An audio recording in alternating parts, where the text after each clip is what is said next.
सीतापुर गांव में रहती थी एक चुड़ैल, लेकिन इस बात से गांव के लोग अनजान थे। जब तक पूरे गांव की एक एक औरत के गहने मेरे पास नहीं आ जाते, मैं इस गांव को छोड़कर नहीं जाऊंगी, चाहे इसके लिए मुझे लोगों को गायब भी क्यों ना करना पड़े। दूसरी तरफ गांव की औरतें बात कर रही थी। अरे सुन रही हो, ये देखो मैंने कल ही नया हार बनवाया है सोने का, कैसा लग रहा है? बहुत ही अच्छा है ना, पहले तुम पहनो, फिर शादी में अपनी होने वाली बहू को दे देना। और क्या, सोने चांदी का यही तो फायदा है, जितना पुराना उतना महंगा। लेकिन एक एक पैसा बचाकर ये लेना सच में बहुत मुश्किल हो रहा था मेरे लिए। तभी वहां पहली का पति आ जाता है। गांव में एक औरत के घर के सोने के सारे गहने चोरी हो गए। लोग बातें बना रहे कि गांव में कोई चोर घुस आया है जो घर की कोई चीज को हाथ नहीं लगाता, पर सिर्फ सोने के गहनों को ही चुराता है। अब तुम ना अपने ये गहने संभाल कर रखना। हे भगवान, ये क्या बोल रहे हैं? ये तो वही बात हो गई कि गांव बसा नहीं और लुटेरे पहले आ गए। दूसरी तरफ गांव के ही एक घर में रंजना रहती थी। उसके पति का गांव में चाउमीन का ठेला था। एक दिन उसके घर में एक औरत आती है। अरे रंजना, तो गांव में नहीं है तो सोचा तुम्हें बता दूं। गांव में बात चल रही है कि गांव में एक चोर घुस आया है जो घरों के सोने के गहने चुरा लेता है। अरे मैं तो सिर्फ ये कान की छोटी सी बाली ही सोने की पहनती हूँ, बाकी गहने तो मैंने गांव के बैंक में लाकर रखे हैं। ये क्या होता है? ना बाबा ना, हमारे गांव की औरतें तो गहने अपने पास ही रखती है। जब कहीं जाना हो तो बस अलमारी से गहने निकालो और पहन लो। दूसरी तरफ एक औरत हाथ में टोटके वाली छोटी सी गुड़िया लेकर घर में चली आती है। अरे कोई है? घर की औरत है क्या? क्या है ये गुड़िया? ये कोई ऐसी वैसी गुड़िया नहीं है, ये जादुई गुड़िया है। इसको घर की अलमारी में रखना। अगर तुम्हारे घर पर किसी की बुरी नजर होगी तो रात भर में ये पतली सी गुड़िया मोटी हो जाएगी। मैं कल आकर ये गुड़िया ले जाऊंगी और तुम्हारे घर की सारी बुरी नजर छूट जाएगी, समझी? अरे वाह, ये तो बहुत कमाल की गुड़िया है, दे दो।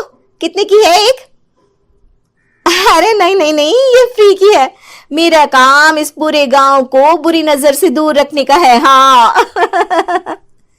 भली औरत उसके हाथ से वो गुड़िया लेकर अलमारी में रख देती है। लेकिन अगली सुबह जब वो उस गुड़िया को देखती है तो पतली सी गुड़िया मोटी हो चुकी होती है। हे भगवान, ये क्या? किसने मेरे घर को बुरी नजर से बांध रखा था? तभी वो गुड़िया वाली भी आ जाती है। मैंने कहा था ना, घर पर बहुत ज्यादा बुरी नजर है, लाओ ये गुड़िया मुझे दे दो। औरत वो गुड़िया उठाकर उसे दे देती है।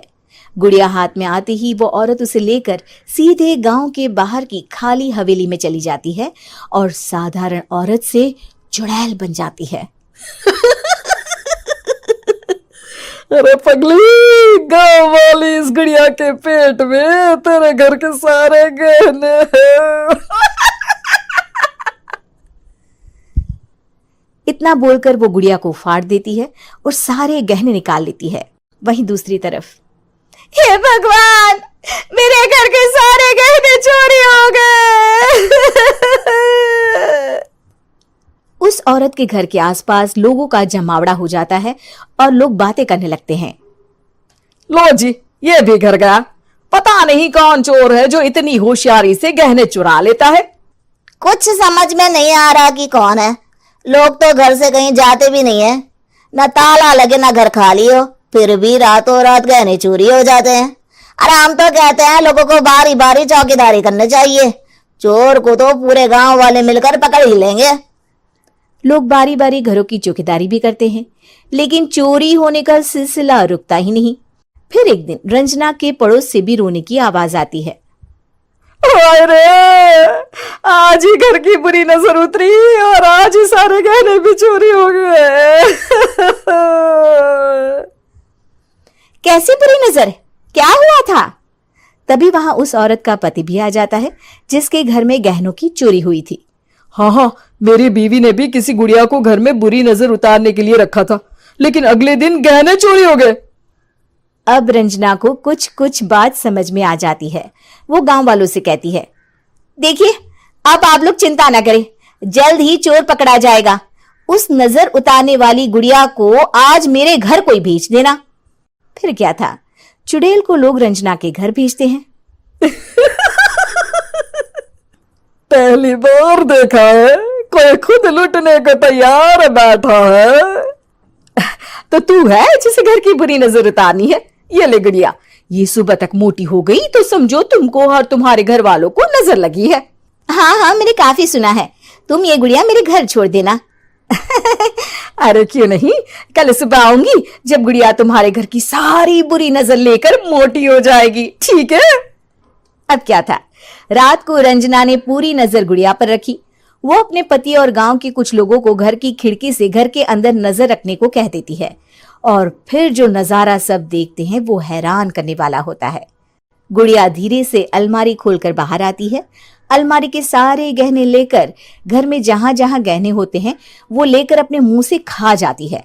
वो जितने गहने खाती उतनी ही मोटी हो जाती और फिर अलमारी में बंद हो जाती है। गांव वाले डर के मारे वहीं बेहोश हो जाते हैं।